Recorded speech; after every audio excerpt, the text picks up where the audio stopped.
Hi, this is Vishwanath. మిత్రులారా, ప్రస్తుతం చాలా మంది అభ్యర్థులు రైల్వే పరీక్షలు రాస్తూ ఉన్నారు. భవిష్యత్తులో కొంతమంది పరీక్షలు రాయబోతున్నారు. మరి ఈ యొక్క పరీక్షల్లో కీలకంగా కరెంట్ అఫైర్స్ విభాగం నిలుస్తూ ఉంది. ఇందుకు సంబంధించి 5 టాపిక్స్ కీలకంగా, ఒక్క 5 టాపిక్స్ నుంచి 8 నుంచి 10 ప్రశ్నలు వస్తున్నాయి. 8 నుంచి 10 ప్రశ్నలు వస్తున్నాయి. ఒకసారి ఆ టాపిక్స్ చూడండి. ఇండెక్స్, నియామకాలు, విన్యాసాలు, అవార్డులు, స్పోర్ట్స్. ఏవైతే ఈ టాపిక్స్ ఉన్నాయో ఈ 5 టాపిక్స్ నుంచి 8 నుంచి 10 ప్రశ్నలు వస్తున్నాయి. జాగ్రత్తగా గమనించాలి. మరి ఎలాంటి ప్రశ్నలు? ఈ 5 టాపిక్స్ నుంచి ఎలాంటి ప్రశ్నలు అడుగుతూ ఉన్నారు? మరి ఒకసారి చూద్దాం. ఎలాంటి ప్రశ్నలు అడుగుతున్నారో ఒకసారి చూద్దాం. ఇక చూడండి, ఫస్ట్ మనకి ఇండెక్స్ విభాగం నుంచి ఎలాంటి ప్రశ్నలు వస్తున్నాయి అంటే, మానవ అభివృద్ధి సూచికలో భారత స్థానం ఎంత అని ఒక షిఫ్ట్లో అడిగారండి.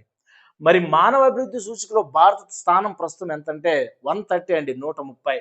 ఇక నెక్స్ట్ ప్రపంచ సంతోష సూచికలో భారత స్థానం ఎంత అని అడిగారండి. సంతోష సూచికలో భారత స్థానం ఎంత అంటే 118 అండి, 118వ స్థానం.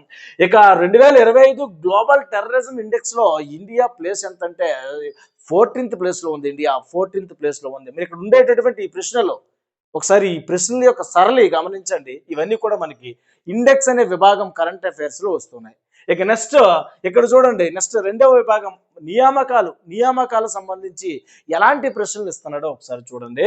2025 జూలై 18న లడక్ లెఫ్టినెంట్ గవర్నర్ గా ఎవరు నియమితులయ్యారు అని అడిగారండి. నియామకాలు అనే విభాగం నుంచి 2025 జూలై 18న లడక్ లెఫ్టినెంట్ గవర్నర్ గా ఎవరు నియమితులయ్యారంటే కవేందర్ గుప్తా గుర్తుపెట్టుకో. ఇక నెక్స్ట్ ఇటీవల ఐఆర్డిఏ చైర్మన్ గా ఎవరు నియమితులయ్యారంటే అజయ్ సేతు. ఇలాంటి ప్రశ్న ఒకటి. ఇది ఏకంగా అయితే 2 షిఫ్ట్లు వచ్చింది. రైట్.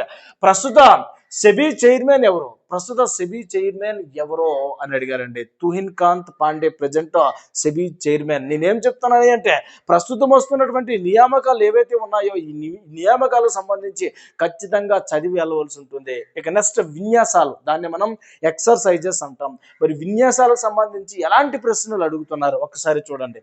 శక్తి అనే విన్యాసాలు ఏ 2 దేశాల మధ్య జరుగుతాయి? శక్తి అనే విన్యాసాలు ఏ 2 దేశాల మధ్య జరుగుతాయి అంటే భారత ఫ్రాన్స్ దేశాల మధ్య జరుగుతాయి. జపాన్ అనే మిలిటరీ విన్యాసాలు ఏ 2 దేశాల మధ్య జరుగుతాయి అని అడిగారండి. జపాన్ అనే మిలిటరీ విన్యాసాలు ఏ 2 దేశాల మధ్య జరుగుతాయి అంటే ఇది రష్యా అలాగే బెలారస్ దేశాల మధ్య జరుగుతాయి. నెక్స్ట్ ఇంకో ప్రశ్న చూడండి. 2025లో జరిగిన నొమడిక్ ఎలిఫెంట్ విన్యాసాలు ఎన్నివ ఎడిషన్ అని అడిగారండి. 2025లో జరిగిన నొమడిక్ ఎలిఫెంట్ విన్యాసాలు ఎన్నివ ఎడిషన్ అని అడిగారంటే, మరి 2025లో జరిగినటువంటి ఈ నొమడిక్ ఎలిఫెంట్ విన్యాసాలు భారత మంగోలియా దేశాల మధ్య జరిగాయి. ఇవి ఎన్నివ ఎడిషన్ అంటే 17వ ఎడిషన్. ఇక నెక్స్ట్ మరికొన్ని విభాగాలు చూద్దాం. ఇక నెక్స్ట్ అవార్డుల విభాగం నుంచి ఎలాంటి ప్రశ్నలు ఇస్తున్నారో చూడండి. అవార్డు విభాగం నుంచి ఎలాంటి ప్రశ్నలు ఇస్తున్నారో, 2025లో కేంద్ర ప్రభుత్వం పద్మ పురస్కారాలు ఎంత మందికి ప్రకటించింది? 2025లో మొత్తం 139 మందికి ప్రకటించిందండి. అయితే గరిష్టంగా ఒకే ఏడాదిలో 128 మందికి మించి ఇవ్వకూడదు. మరి ఇందులో మరణానంతరం ఎవరైతే ఉంటారో మరణానంతరం ఈ అవార్డును పొందే వారిని పరిగణలోకి తీసుకోరు. అలాగే ఎన్ఆర్ఐలు ఎవరైతే ఉంటారో ఎన్ఆర్ఐలు కూడా ఇందులో పరిగణలోకి తీసుకోరు. అయితే ఇక్కడ అడిగే ప్రశ్న, 2025 కేంద్ర ప్రభుత్వం పద్మ పురస్కారాలు ఎంతమందికి ప్రకటించింది అంటే 139 మందికి ప్రకటించింది. నెక్స్ట్ ప్రశ్న, 2025 నోబెల్ శాంతి బహుమతి ఎవరికి ఇచ్చారంటే మారియా కొరినా మాచాడో 2025 నోబెల్ శాంతి బహుమతి. మరి ఇక్కడ నెక్స్ట్ వి నారాయణకు 2025లో ఏ అవార్డు ఇచ్చారు? 2025లో ఏ అవార్డు ఇచ్చారంటే జిపి బిర్లా మెమోరియల్ అవార్డు, అలాగే అబ్దుల్ కలాం అవార్డు, 2 అవార్డ్స్ కూడా ఇవ్వడం జరుగుతుంది. వి నారాయణ్ ఇస్రో చైర్మన్, ప్రస్తుత ఇస్రో చైర్మన్ ఇతను. మరి ఇక అవార్డ్స్ అనే విభాగం నుంచి ఎలాంటి ప్రశ్నలు వస్తున్నాయో ఒకసారి జాగ్రత్తగా గమనించండి. ఇక నెక్స్ట్ స్పోర్ట్స్ అనే విభాగం చూడండి. స్పోర్ట్స్ అనే విభాగం నుంచి ఎలా అడుగుతున్నాడో, 2025 వరల్డ్ షూటింగ్ ఛాంపియన్షిప్ ఎక్కడ జరిగింది అని అడిగారండి.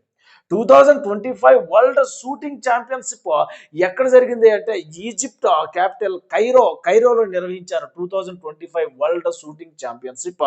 ఇక నెక్స్ట్ 39th నేషనల్ గేమ్స్ ఎక్కడ జరుగుతాయి ఎక్కడ జరుగుతాయి, 39th నేషనల్ గేమ్స్ ఎక్కడ జరుగుతాయి అంటే ఫ్యూచర్లో ఎక్కడ జరుగుతాయో కూడా అడుగుతూ ఉన్నాడు మనకి. ఇది మన ఇండియాలో మేఘాలయలో జరుగుతాయి. మేఘాలయ.